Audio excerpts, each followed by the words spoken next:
सत श्री अकाल, नमस्कार, आदाब। पंजाबी रेडियो और पंजाबी टीवी यूएसए देख और सुन रहे सभी साथियों का स्वागत है इस समय के विशेष program beyond the headlines with Mandeep Punia में। हर रोज की तरह पूनिया जी का साथ इस प्रोग्राम में हमारे साथ होता है और देश विदेश के साथ जुड़ी हुई अहम खबरों पर हम बातचीत करते हैं। सबसे पहले करते हैं पूनिया जी का प्रोग्राम में स्वागत। बहुत बहुत स्वागत है पूनिया जी। जी नमस्कार, सत श्री अकाल, आदाब। नमस्कार, सत श्री अकाल, आदाब। रुख खबरों का करते हैं। ईरान जंग में अब सऊदी अरब की भी एंट्री हो गई है। कैसे है ये एंट्री? और अमेरिका के राष्ट्रपति जो कल बात कह रहे थे कि हम जंग को खत्म करने के करीब हैं, उसमें अभी क्या अपडेट है? देखिए, ईरान जंग में अब सऊदी अरब की एंट्री हो गई है, बिल्कुल आपने सही कहा। सऊदी ने अमेरिका के साथ मिलकर मंगलवार रात इराक में ईरान समर्थक पॉपुलर मोबिलाइजेशन फोर्स पीएमएफ के लड़ाकों के ठिकानों पर हमले किए हैं। न्यूज एजेंसी एएफपी के मुताबिक इसमें 20 लड़ाकों की मौत हो गई है, जबकि 32 घायल हुए हैं। अमेरिकी सेना के मुताबिक इन ठिकानों से अमेरिकी सैनिकों और सऊदी अरब के ऊर्जा ठिकानों पर हमलों की तैयारी की जा रही थी। हमलों के कुछ घंटे बाद ईरान ने जवाबी कार्रवाई में कई बैलिस्टिक मिसाइल दागी हैं। ये मिसाइलें जॉर्डन में अमेरिकी सैन्य अड्डे की ओर दागी गई थी, लेकिन ये इनमें से बहुत सारी जो मिसाइल थी वो रास्ते में ही इंटरसेप्ट की गई हैं। खैर, इराक में यूएस सऊदी के हमलों से जुड़ी हुई फुटेज आप देख भी रहे होंगे। जो मिलिशिया ठिकाने थे वहां से धुएं उठते हुए की रात में बहुत सारी तस्वीरें वायरल हो रही हैं। उसमें ये एक मामला है। खैर, ट्रंप नेतन्याहू की मुलाकात हुई है और ईरान को लेकर सहमति बनती हुई बताई जा रही है। व्हाइट हाउस में बैठक के बाद नेतन्याहू ने इसे अपनी सबसे अच्छी बैठकों में से एक बताया है। उन्होंने कहा है कि दोनों नेताओं ने इस बात पर सहमति की है कि ईरान को परमाणु हथियार हासिल नहीं करने दिए जाएंगे। जेलेंस्की ने ट्रंप से एयर डिफेंस और युद्ध पर चर्चा की है।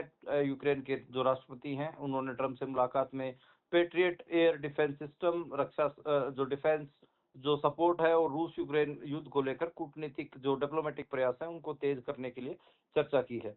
खैर, और रुमुज स्ट्रेट पे आपको पता ही है कि ओमान लगातार नया प्रस्ताव लेके आ रहा है और वो कह रहा है कि ओमान और ईरान आसपास के और भी मुल्क वो साझेदारी में हो और इस प्रस्ताव को खाड़ी के कई देशों का समर्थन भी मिल रहा है। सॉरी, अमेरिका ईरान की जो बातचीतों को लेकर जो खबरें चली उसके कारण जो है ना ब्रेंट क्रूड के ऊपर भी असर दिखा। WTI क्रूड और ब्रेंट क्रूड दोनों में ही कई दिनों से जो तेजी हुई थी वो निचले स्तर की ओर आता हुआ दिखाई दिया। खैर, मिडिल ईस्ट में ड्रोन हमले भी बढ़ रहे हैं, कई देशों में अलर्ट भी है। उसके बावजूद जो पीस की बातचीत है, शांति की बातचीत है, उससे लग रहा है कि उसका असर देखो ब्रेंट क्रूड पे भी दिखा, उससे लग रहा है कि शायद चीजें उतनी खराब ना हो। जी, और इससे आगे बढ़े तो बात राहुल गांधी की करते हैं। राहुल गांधी बोल रहे हैं कि दिल्ली में प्रदर्शन के दौरान छात्रों के ऊपर पैलेट गन चली है, जो बीते दिनों में उन्होंने प्रेस कॉन्फ्रेंस भी की है। और साथ में ही उन्होंने कहा कि नुकीली लाठियां भी मारी गई हैं, लेकिन इस पर भाजपा का क्या कहना है? देखिए, आज राहुल गांधी ने कहा है कि मुझे लोकसभा में बोलने नहीं दिया गया, राजनाथ सिंह और रिजिजू को बोलने दिया गया। इसकी वजह है कि मैंने अमित शाह के बारे में कहा कि वह छात्रों पर हुई बर्बरता के लिए जिम्मेदार है, उन्हें इस्तीफा देना चाहिए। राहुल ने कहा है कि सदन में मुझसे कहा गया कि मैं माफी मांगूंगा, इसके बाद मुझे बोलने दिया जाएगा। लीडर ऑफ अपोजिशन के रूप में मेरा कर्तव्य है कि देश के मुद्दे उठाऊं। संसद में 500 मीटर तक देश के छात्रों को पीटा गया, छात्रों पर पैलेट गन चलाई गई, एक छात्र की आंख की रोशनी चली गई, मैंने मेडिकल सर्टिफिकेट में देखा है। छात्रों पर कील लगी लाठियां चलाई गई। तो खैर, ये बात है। और राहुल गांधी भाजपा लगातार एक ही बात कह रही है कि उन्होंने लोकसभा में झूठ बोला है। छात्रों के संसद मार्च में गोली चलने के राहुल के बयान पर भाजपा लगातार ये कह रही है कि राहुल गांधी झूठ बोल रहे हैं। अब देखिए, गोली का तो वो जो बिहार का वीडियो है जहाँ पे एक जो पुलिस का जवान है वो AK-47 से 3 गोली राउंड करता हुआ दिखाई दे रहा, तो गलत कहा है ये। खैर, ये एक बात है। खैर, बीजेपी उनको घेर तो रही है। आज अगर संसद की बात कर ले तो संसद में आज काफी काफी हंगामा देखने को मिला है। और उसमें इस बात पे जो लीडर ऑफ अपोजिशन की जो बात थी, उन्होंने एक शब्द का भी इस्तेमाल किया था, इडियट, उसको लेकर भी अड़े रहे। और मतलब जो 50 हालांकि 50 मिनट की उसके बाद राहुल गांधी की स्पीच भी हुई, जमकर हंगामा भी हुआ। इडियट शब्द बोलने पे स्पीकर ने उनको 11 बार और रिजिजू ने 7 बार टोका और उनको ये कहा गया कि भैया आप माफी मांगे।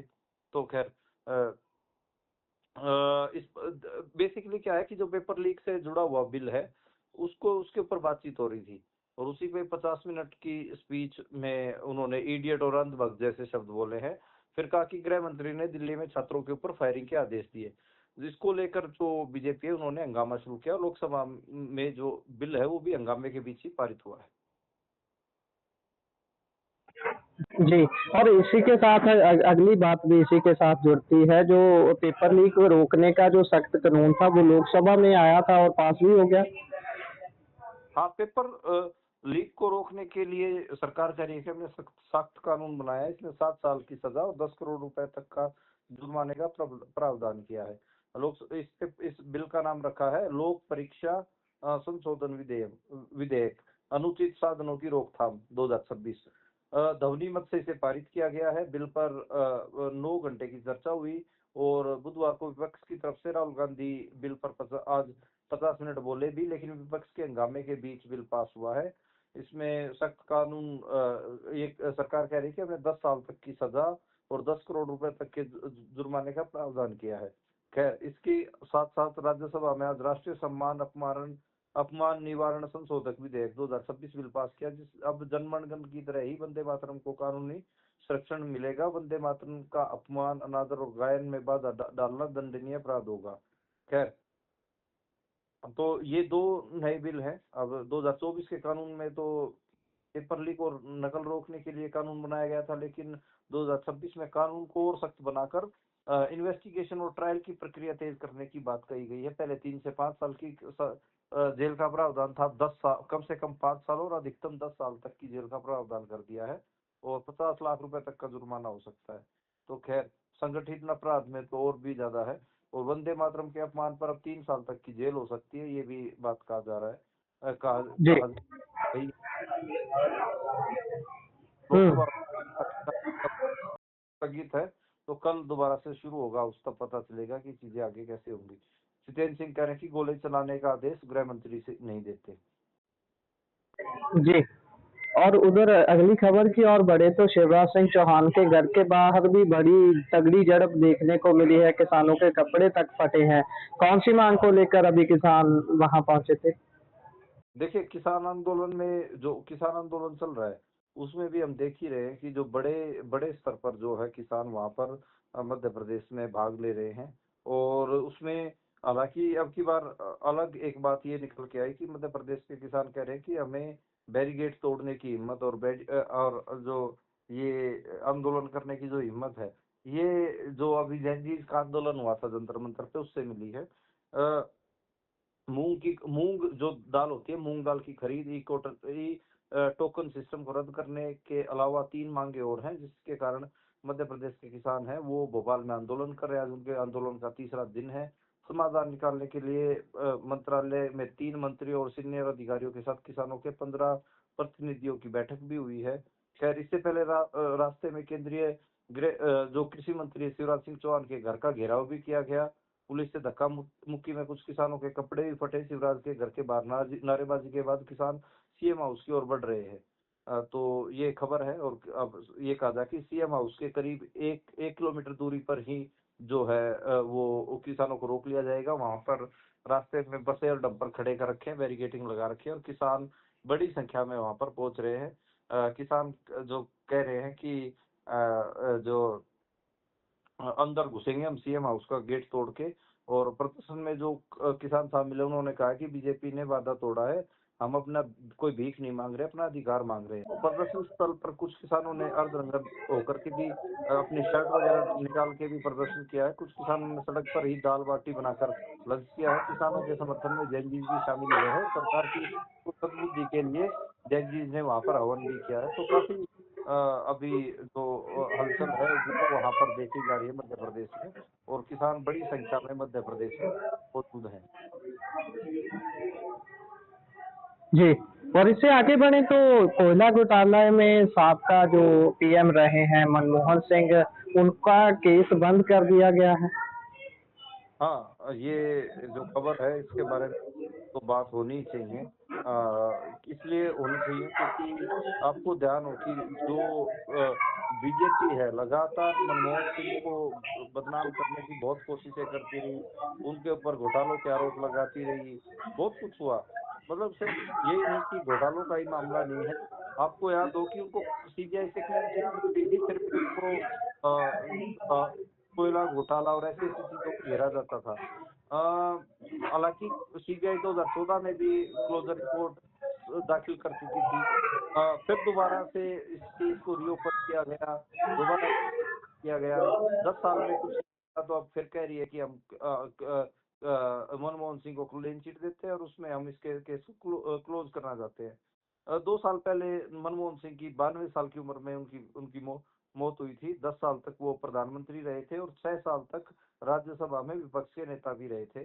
तो मनमोहन सिंह का जो टाइम पीरियड है, उसमें बीजेपी उनको मौन मोहन सिंह कहती थी कि वो तो बोलते ही नहीं है, उनको साइलेंट प्रधानमंत्री पता नहीं क्या-क्या कहा गया। लेकिन मनमोहन सिंह कभी भी बकवास करने के लिए नहीं बोलते थे। आपको पता ही होगा कि मनमोहन सिंह जब भी बोलते थे, दमदार बात बोलते थे, मौके के हिसाब से जो सही बात होती थी वो बोलते थे। खामखा जो आजकल के लोग नेताओं को जो आदत है खामखा बोलने की, वो सब मनमोहन सिंह में नहीं था। और मनमोहन सिंह कभी ऐसे जुमले भी नहीं छोड़ते थे, झूठ भी नहीं बोलते थे अपने नागरिकों को। जो सच्चाई बात होती थी, जो सच बात होती थी, वही बात बोलते थे।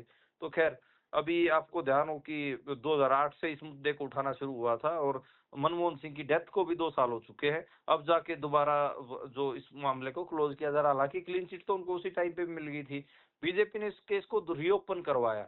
मतलब बीजेपी के बहुत सारे लोग तो ये नारे तक लगाते रहे सरदार गद्दार है, ठीक है। मैं मतलब आज उन सारे बीजेपी के कार्यकर्ताओं को ये जरूर कहना चाहूंगा कि 2-2 बार सीबीआई से क्लीन चिट मिली है और तुम्हारी सरकार में भी सीबीआई को क्लीन चिट देनी पड़ी है। तुमने भी सारी इन्वेस्टिगेशन करके देख ली। सरदार जी, गद्दार नहीं था, सरदार तो सरदार था और असरदार था। बिल्कुल, बिल्कुल। और इससे अगर हम आगे बढ़ें अगली खबर की ओर, तो अभी दिल्ली पुलिस ने नया एक्शन शुरू किया है। जो जैन जी का आंदोलन था, उसके बाद एक्स को खास तौर पर दिल्ली पुलिस ने कहा है कि पीएम के खिलाफ या पीएम के लिए आपत्तिजनक जितनी भी पोस्ट हैं, उनको हटाया जाए और उसको अपलोड करने वाले का नाम पता सारा कुछ दिया जाए। ये बड़ा अजीब फैसला कह सकते हैं आप। इस आंदोलन में आपने देखा भी होगा कि लगातार सोशल मीडिया पे जितने भी जजेज हैं, उन्होंने 20 जुलाई को जो लाठीचार्ज किया पुलिस ने, उसके बाद लगातार जो प्रधानमंत्री मोदी हों या बाकी के देश के मंत्री हों, उनके खिलाफ खूब सारे कमेंट और पोस्टें की थी। उनको हटवाने के लिए पुलिस दिख रही है और दिल्ली पुलिस ने कहा है कि एक्स को लिखा है कि भाई जिसने भी गाली वगैरह की जो वीडियोस या कुछ भी अपलोड किया है, तो उस पोस्ट को तुरंत डिलीट किया जाए, तत्काल तौर पर हटाया जाए। साथ ही उन्हें पोस्ट करने वाले अकाउंट होल्डर्स के नाम, पता, मोबाइल नंबर और ईमेल आईडी जैसी जानकारी देने को कहा गया है। एक दिन पहले सरकार ने मेटा को मोदी का वीडियो फेसबुक पर लिमिट करने को लेकर नोटिस जारी किया था। हालांकि बाद में मेटा ने दोबारा उसको रिस्टोर भी कर दिया था। खैर, जो दिल्ली पुलिस ने अकाउंट के लॉगिन और लॉग आउट की जानकारी के अलावा तारीखों का भी ब्यौरा भी मांगा। इसके अलावा इन्वेस्टिगेशन में मदद करने की अन्य जानकारी उपलब्ध कराने को भी कहा है। पुलिस ने प्लेटफॉर्म से पोस्ट और वीडियो से जुड़ी जानकारियों को भविष्य में सुरक्षित रखने के लिए कहा गया है। खैर, देखिए, साफ ही समझ में आ रहा है कि अब जो दिल्ली पुलिस है या फिर सरकार है, उसको ये तो समझ में आ गया कि हाँ, इस आंदोलन में हमें गालियां बहुत पड़ी हैं और लोगों के दिलों में हमारे लिए जो डर था, हमारा जो डर था वो निकल गया।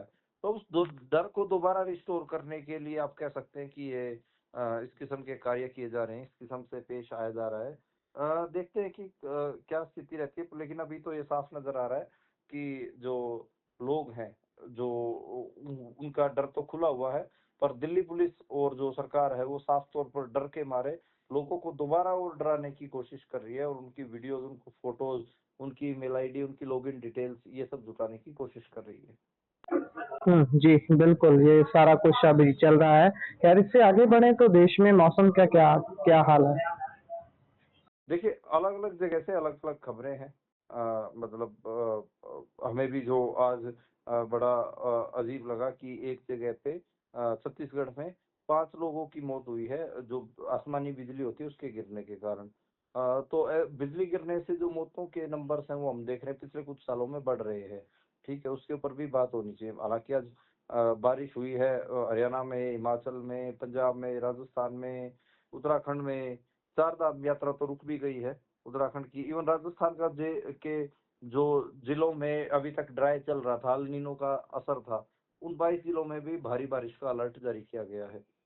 आज रुद्रप्रयाग, सीकर हो गया राजस्थान का, उत्तराखंड का हो गया, वहाँ सब जगह बारिश हुई है। राजस्थान के धौलपुर में एक भी बाजार जो है वो पानी से भरे हुए दिखाई दी। एक तो सबसे बड़ी खराब बात मुझे गुरप्रीत यही लगती है कि जैसे भारत में बारिश शहरों में होती है, 1-2 बारिश के बाद ही वहाँ पर ना आप और हम देखते ही हैं कि बुरे हाल हो जाते हैं। बुरे हाल होने का मतलब ये है कि बाजार और पानी सीवेज सिस्टम इतना खराब है कि बाजार हैं वो पानी से लबालब भर जाते हैं और बहुत बुरा हाल होता है। राजस्थान के सवाई माधोपुर में भी बाढ़ देखने को मिली है। यूपी के मेरठ में भी पानी भरा हुआ था। छत्तीसगढ़ में बाढ़ देखने को मिली है। बिहार के खगड़िया में पानी भरा हुआ था। जबकि इस बार एवरेज जो रेनफॉल होना चाहिए मानसून में, उससे कम रेनफॉल हो रहा है। ठीक है, कम बारिश है, फिर भी कई इलाकों में हमें बाढ़ जैसी स्थितियां दिखी हैं। उसका एक ही कारण, एक सबसे बड़ा कारण तो शहरों का तो यही है गुरप्रीत, की सीवेज सिस्टम बहुत बेकार है, तुरंत ही कोलैप्स कर जाते हैं। कई जगह पे ऐसा भी है कि जो जैसे पहाड़ी इलाके हो गए, वो वहाँ पर एक्सट्रीम वेदर कंडीशंस, यानी कि एक ही एक ही बार में बहुत तेज बारिश हो जा रही है। बादल फटने की जो घटनाएं हैं उनमें भी बढ़ोतरी हुई है। तो खैर, अब सैटेलाइट मैप में देश में बादल देखे जा रहे हैं और नॉर्थ इंडिया में बहुत सारी जगहों पे बादल छाए हुए हैं। दिल्ली में भी बारिश हुई है और दिल्ली में तो मतलब मैं जनकपुरी मेट्रो स्टेशन का वीडियो देख रहा था, उसके कैंपस में, मतलब मेट्रो स्टेशन के अंदर जो ये पूरे टिकट वगैरह के जो काउंटर लगे होते, वो तक डूब गए थे। तो काफी पानी जो है दिल्ली में भी देखने को मिला। आईटीओ चौक वगैरह ये सब डूबे हुए थे। अभी के लिए जो बारिश है वो सबसे ज्यादा रेड अलर्ट जो है वो मध्य प्रदेश, छत्तीसगढ़ और विदर्भ के इलाकों में ज्यादा है। हालांकि ऑरेंज अलर्ट पंजाब, हरियाणा, हिमाचल, चंडीगढ़, दिल्ली, इन इलाकों में ऑरेंज अलर्ट भी है, यानी कि इनमें भी अब अगले कुछ दिनों आपको बारिश देखने को मिलेगी। सैटेलाइट इमेजेस में भी आपको इन इलाकों में बादल दिख रहे हैं। तो खैर, बहुत सारी जगह पे गर्मी से भी राहत मिली है, क्योंकि बहुत सारे ऐसे जगह हैं जहाँ पे बहुत कम बारिश हुई थी। जैसे मेरा गांव, मैं गुरप्रीत कल मैं मेरे गांव में था, जी। आई तो सारे किसानों ने बड़ा शुक्र मनाया। मतलब ऐसा डर लग रहा था कि सावन का महीना तो ऐसे ही बीत रहा है, बीत जा रहा है, भादव का महीना भी कहीं धोखा ना दे जाए। ठीक है, तो हो नुकसान, मतलब हो सकता था किसानों का, जो खेत थे किसानों के, धान की फसल जिन्होंने लगाई हुई थी, चावल की फसल जिसको बोलते हैं, वो जो लगाई हुई थी धान की फसल, वो खेत सूखे हुए थे। खैर, कल बारिश पड़ी तो किसानों के चेहरे पे स्माइल लौटी, मुस्कानें आई। नहीं तो जो फसल थी वो उनमें तरेड़ पाटना आप समझते होगे कि धरती में जो तरेड़ फट जाती है, तरेड़े फटी हुई थी और पानी नहीं रुक रहा था। ठीक है, अब कम से कम जो 4-4, 5-5 उंगल बारिश हुई है, उससे ये है कि हाँ, हरियाणा पंजाब के बहुत सारी जगह पे खेतों को राहत मिली है। जी जी। शुद्ध पंजाबी में या दुआबे की लैंग्वेज में उसको पद्दा पाटना, पद पाटनी ये कहते हैं। खैर, इससे आगे बढ़े तो अभी चंडीगढ़ की बात करते हैं। चंडीगढ़ में आज बड़ा तगड़ा प्रदर्शन देखने को मिला है। अमृतपाल सिंह, एमपी अमृतपाल सिंह की पार्टी के द्वारा किया गया। जो कैसा रहा वो सारा प्रदर्शन, क्या हाईलाइट्स थे इसके? देखिए, पंजाब के खडूर साहब से जो सांसद हैं अमृतपाल सिंह, उनकी रिहाई के लिए उनकी पार्टी अकाली दल वारिस पंजाब दे वर्करों ने जबरदस्त प्रदर्शन किया। प्रदर्शनकारी पुलिस को चकमा देके सीएम मान की कोठी सेक्टर 2 में उनकी सरकारी कोठियों से 1 किलोमीटर तक के नजदीक तक पहुंच गए थे। इससे सीएम सिक्योरिटी और भी हाई अलर्ट की गई, रिजर्व फोर्स मंगवाई गई। पुलिस ने भी सख्ती दिखाई और सीएम कोठे के करीब पहुंचे लोगों को डिटेन भी किया। प्रदर्शनकारी असम की डिब्रूगढ़ जेल में जो बंद हैं अमृतपाल, उनकी सजा पूरी करने के बाद भी जो जेलों में बंदी सिंह हैं, पॉलिटिकल प्रिजनर्स हैं, उनकी रिहाई की मांग कर रहे थे। और जो मार्च था वो मोहाली के गुरुद्वारा साहिब से चला था। वहां पर पहले लोग इकट्ठा हुए, वहां से पैदल और गाड़ियों में जो ये काफिले चंडीगढ़ की तरफ कूच कर रहे थे। मोहाली में पुलिस ने उन्हें नहीं रोका, लेकिन चंडीगढ़ बॉर्डर तक साथ जरूर गई। सेक्टर 45 जो चंडीगढ़ का है, उस सेक्टर की एंट्री से वहां पर घुसे। गौशाला चौक पर पुलिस ने बैरिकेटिंग कर रखी थी। थोड़ी बहस के बाद प्रदर्शनकारियों ने पुलिस की बैरिकेटिंग की तोड़ दी और पुलिस के लगाए बैरिकेड उठाकर फेंक दिए। ये देखते हुए पुलिस ने वाटर कैनन से पानी की बौछारें भी मारी, लेकिन लेकिन कुछ जो प्रदर्शनकारी थे आपने दिखे भी कि वाटर कैनन के ऊपर चढ़े हुए थे और जो पानी की नोजलें थी उनको दूसरी तरफ मोड़ा। कुछ प्रदर्शनकारियों को चोट भी आई है। आपने देखा होगा कि जो चोटिल है वो, उनका भी खैर इलाज तो अभी चल ही रहा है। जो आंदोलनकारी थे वो सीएम मान की कोठी तक के ऊपर जाने से अड़े रहे। जो माहौल जो जब सारा बिगड़ता दिखा तो जो सांसद अमृतपाल सिंह के पिता तरसेम सिंह और दाखा से जो एमएलए है मनप्रीत दयाली, उन्होंने सेक्टर 7-8 चौक के पास प्रशासन को मांग पत्र सौंपा। हालांकि इसके बाद भी जो बहुत सारे आंदोलनकारी थे वो हटे नहीं और वो सीएम की कोठी की तरफ बढ़ने लगे। जब वे नजदीक पहुंच गए तो पुलिस ने सख्ती दिखाते हुए उन्हें डिटेन किया। उधर अमृतपाल के पिता तरसेम सिंह ने कहा कि सरकार हमारे प्रोटेस्ट को गलत दिखाना चाहती है, इसलिए उसने इसमें उपद्रवी घुसा दिए हैं, वही लोग इस तरह की हरकत कर रहे हैं।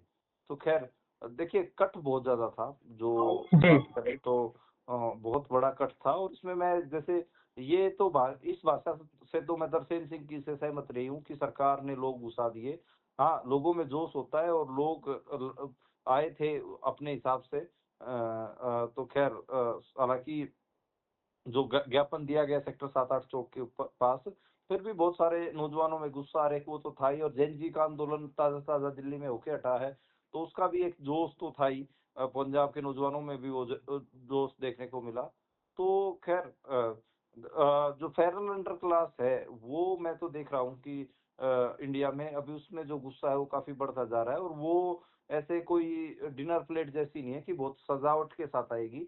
वो अपने तरीके का संघर्ष अपने साथ लेके आएगी। उसके लिए आंदोलनों के नेता को भी तैयार रहना पड़ेगा और सरकार को तो खैर अपने इंतजाम वगैरह करने ही पड़ेंगे। जी। और उधर पूर्व सीएम चन्नी भी लगातार तेवर दिखा रहे हैं आपने। हाँ, देखो, दो जगह तेवर दिखा रहे हैं और सरकार को भी अपने तेवर दिखा रहे हैं और अपनी पार्टी को भी। आपको जी ध्यान हो कि अभी फार्मेसी का जो पेपर वाला जो इशू है, उसको लेकर कहीं ना कहीं चरणजीत सिंह चन्नी ने एक पोस्टर शेयर किया। उसमें कांग्रेस पार्टी का कोई चिन्ह नहीं है, बल्कि उनका फोटो लगा रखा है। और वो फरीद यूनिवर्सिटी फरीदकोट में जो हुआ है विद्यार्थियों की तरफ से, जो उसके प्रदर्शन को वो सपोर्ट करने के लिए वहां जा रहे हैं। और उसमें कोई कांग्रेस का फोटो वोटो नहीं है।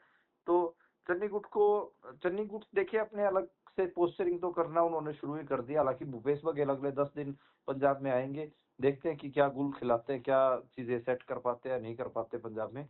वो तो आने वाले दिनों में पता चलेगा। लेकिन हाँ, चन्नी ने एक अलग पोस्टरिंग तो की है, पार्टी से हटके अपना स्टैंड तो दिखाया है। और मल्लिकार्जुन खड़गे के खिलाफ कौन सा वारंट जारी हुआ है? देखिए, पंजाब में ही ये केस हुआ था और ये मामला 2023 का है। संगरूर के जो निवासी हैं एडवोकेट हितेश भारद्वाज, बजरंग दल के सदस्य भी हैं, उन्होंने खड़गे साहब के खिलाफ शिकायत दर्ज करवाई थी। खड़गे पर उन्होंने आरोप लगाया था कि उन्होंने कर्नाटक विधानसभा चुनाव के घोषणा पत्र में बजरंग दल पर गंभीर आरोप लगाए थे। उन्होंने बजरंग दल की तुलना पाकिस्तानी आतंकवादी संगठन पीएफआई से की थी और कहा था कि सत्ता में आने के बाद वे संगठन पर बैन लगा देंगे। इसको लेकर उन्होंने मतलब केस किया था। उसके ऊपर वारंट जारी हुआ है। 15,000 रुपए का वारंट जारी करने का निर्देश हुआ कोर्ट की तरफ से। देखते हैं कि क्या स्थिति रहती है। 19 सितंबर को उनके मामले की अगली सुनवाई घोषित की गई है। तो देखते हैं क्या रहता है। हालांकि बजरंग दल तो कह रहा है कि हम तो गैर जमानती वारंट भी उनके खिलाफ जारी करवाएंगे, उनको जेल भिजवाएंगे। बजरंग दल में मेरा खुद मानना है कि बजरंग दल कोई बहुत ठीक संगठन नहीं है, बहुत घटिया घटिया हरकतें करता है। तो मैं तो खुद इस विचारधारा से सहमत हूँ। जी। और उधर पंजाबी सिंगर रेशम अनमोल एक तरफ तो E20 के पेट्रोल का शिकार है, दूसरी तरफ उन धमकियों का शिकार, क्या है उनका पूरा मामला? देखिए, उन्होंने 2 दिन पहले इंस्टाग्राम पे एक वीडियो डाली थी। उसमें उन्होंने आरोप लगाया था कि उनकी 1.5 करोड़ की डिफेंडर खराब हो गई। उसमें जो एथेनॉल का जो पेट्रोल है उसके कारण उनकी गाड़ी बंद पड़ गई थी और उसका जब उन्होंने चेक करवाया एजेंसी ले जाके, तो उनका फ्यूल पंप खराब हो गया था। हम भी अपने बुलेटिन में बताते रहे हैं कि लोगों के गाड़ियों के फ्यूल पंप के इशू आ रहे हैं, ठीक है। तो फोक्सवैगन की गाड़ियों में, ऑडी गाड़ियों में, देखिए जर्मन और यूरोपियन गाड़ियों में तो सबसे ज्यादा आ रहे हैं, ठीक है। डीजल की गाड़ियों में कम आ रहे हैं, जैपनीज में सिर्फ मारुति में ऐसे इश्यूज और होंडा में इश्यूज नहीं देखने को मिल रहे, लेकिन बाकी गाड़ियों में तो आ रहे हैं। तो फ्यूल रेशम अनमोल ने कहा कि कई पेट्रोल पंपों पे उन्होंने जो प्योर पेट्रोल होता है, जो 100 जिसमें कोई भी एथनॉल नहीं मिला होता, वो उसको तलाशने की कोशिश की, लेकिन 7 8 9 पेट्रोल पंप घूमने के बाद भी वो पेट्रोल नहीं मिला। अब वो कह रहे हैं कि मैं गाड़ी को दोबारा तो एजेंसी में लेके नहीं जा सकता। तो उनको जब ये आवाज उठाई तो उसको फिर उनको अ, लगातार धमकियां आ रही हैं। जो बीजेपी के ट्रोल है वो उनको ट्रोल कर रहे हैं और उनको कह रहे हैं कि माफी मांगे। तो बहुत सारे उनके खिलाफ जो है प्रोपेगेंडा चलाया जा रहा है। रेशम अनमोल का साफ कहना है कि उन्होंने कोई प्रोपेगेंडा नहीं किया, उन्होंने अपने दिल की बात बताई है और जो सही बात थी उसको लेकर उन्होंने अपनी वीडियो डाली थी। रेशम सिर्फ ये जो बात है सिर्फ रेशम अनमोल की भी नहीं है, हम देख ही रहे हैं कि लगातार जो लोगों की गाड़ियां वो बंद पड़ रही हैं, ठीक। जी। ठीक है, रेशम अनमोल को थोड़ा बड़े सेलिब्रिटीज के लिए उनकी बात ज्यादा हाईलाइटेड होगी, लेकिन लोगों को सच में ही E20 में से दिक्कतें हो रही हैं। बिल्कुल, बिल्कुल, बहुत बड़ी दिक्कत है ये, लेकिन जो आवाज़ उठाता है उस वही निशाने पर आ जाता है। खैर, इसी के साथ प्रोग्राम का समय यहाँ समाप्त होता है। आप जुड़े जानकारियाँ साझा की, बहुत-बहुत धन्यवाद। धन्यवाद।